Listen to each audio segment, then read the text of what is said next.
Hello दोस्तों, welcome to my channel. दोस्तों, आज मैं आप लोगों के लिए एक बहुत इंपॉर्टेंट टॉपिक लेकर आई हूं जो स्पेशली औरतों के लिए है।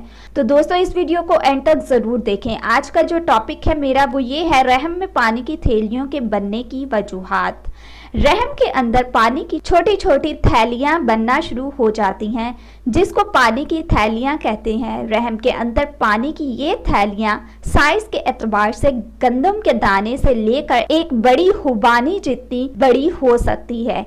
ये थैलियां नाकिस गज़ा के इस्तेमाल से भी बनने लगती हैं और जिससे औरतों की माहवारी पर भी बुरा असर पड़ता है और इसमें तो माहवारी की बंदिश हो जाती है और कई खवातीन को खून दौराने माहवारी बहुत ज़्यादा आता है।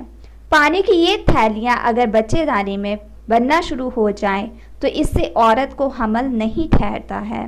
अब मैं आपको बताती हूँ कि इसकी अलामत क्या है। इसमें कमर में दर्द होता है, पट्ठों में वजन और दर्द की शिकायत पाई जाती है, पेशाब की बार बार हाजत होती है, तबीयत सुस्त होती है, कामकाज करने को दिल नहीं करता और भूख नहीं लगती, जमा की ख्वाहिश कम हो जाती है या जमा के दौरान दर्द होता है। तो इसका इलाज ये है, रहम का रंगीन अल्ट्रासाउंड करवाएं जिससे मालूम होगा कि रहम की थैलियों का साइज क्या है। अल्लाह ताला के फजल से इस मर्ज का कामयाब इलाज हो रहा है। इस मर्ज का इलाज सिर्फ अपनी अल्ट्रासाउंड रिपोर्ट के मुताबिक करवाएं।